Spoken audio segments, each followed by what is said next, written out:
اعوذ باللہ من الشیطان الرجیم، بسم اللہ الرحمن الرحیم۔ تمام تعریفیں اللہ تعالیٰ کے لیے ہی ہیں اور ہمیشہ بادشاہی اللہ تعالیٰ ہی کی ہے۔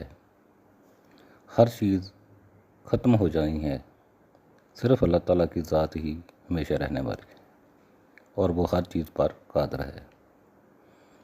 میرے بھائیوں اور بہنوں، اللہ تعالیٰ آپ کو ہمیشہ اپنے حفظ و امان میں رکھے۔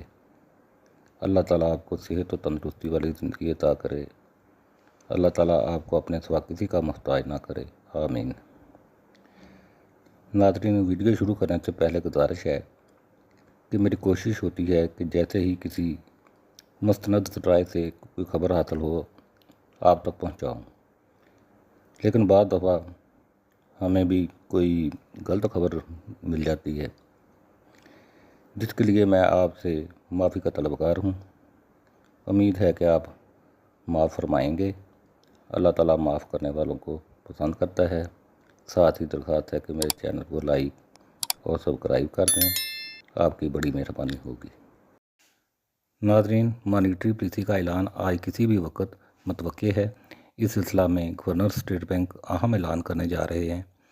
شرح سود IMF کی جانب سے بڑھانے کا حکم موصول ہو چکا ہے، لیکن اب گورنر اسٹیٹ بینک کی جانب سے صرف اعلان ہونا باقی ہے۔ اس سلسلہ میں وزارت خزانہ اور گورنر اسٹیٹ بینک کے درمیان ملاقات جاری ہے۔ گورنر اسٹیٹ بینک اس حق میں نہیں ہے کہ شرح سود میں مزید اضافہ ہو، لیکن IMF کو اس سلسلہ میں قائل کرنا ضروری ہو جائے گا، ورنہ پاکستان کو مزید قرض نہیں ملے گا۔ بچت اسکیم پر جو ابہام تھا کہ شرح سود بڑھنے کی وجہ سے شاید بچت اسکیموں کے پرافر ریٹ میں اضافہ نہ ہو، تو اس پر قومی بچت ذرائع اور وزیر خزانہ کی جانب سے طے کر لیا گیا ہے کہ شرح سود میں جتنا اضافہ ہوگا اس سے پہلے پرافر ریٹ میں بھی اتنا ہی اضافہ کر دیا جائے گا۔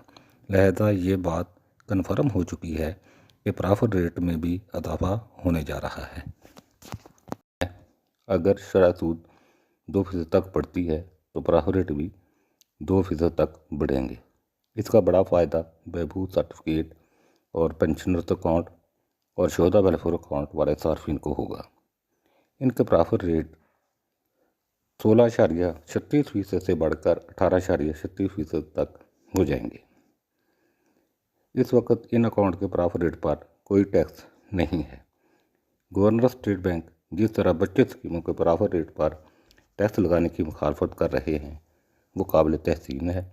اب شرح سود میں اضافہ IMF کے حکم پر ہونے جا رہا ہے تو گورنر اسٹیٹ بینک نے فوری طور پر پرافر ریٹ میں بھی اضافہ کا کہہ دیا ہے، اور اس طرح اب پرافر ریٹ ملکی تاریخ کی بلند ترین سطح پر جا سکتے ہیں، کیونکہ گورنر اسٹیٹ بینک کو الیکشن کے لیے روپیہ مہیا کرنے کا ٹاسک سونپا گیا ہے۔ اس لیے وہ اس کوشش میں ہے کہ بچت اسکیموں میں عوام کی دلچسپی پرافر ریٹ میں اضافہ سے ہی ممکن ہے۔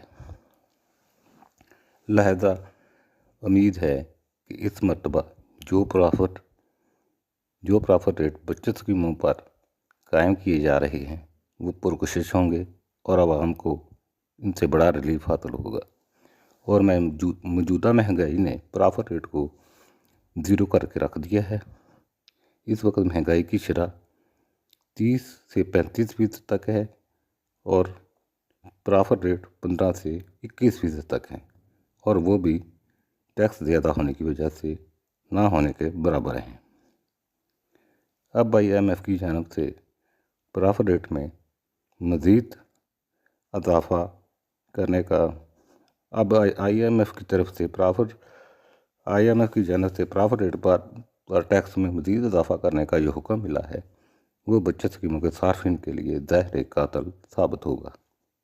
امید ہے کہ گورنر اسٹیٹ بینک جس طرح مزید ٹیکس لگانے کی مخالفت کرتے رہے ہیں وہ اس دفعہ بھی کامیاب ہو جائیں گے، اور اب مزید ٹیکس بچت اسکیموں پر نہیں لگے گا۔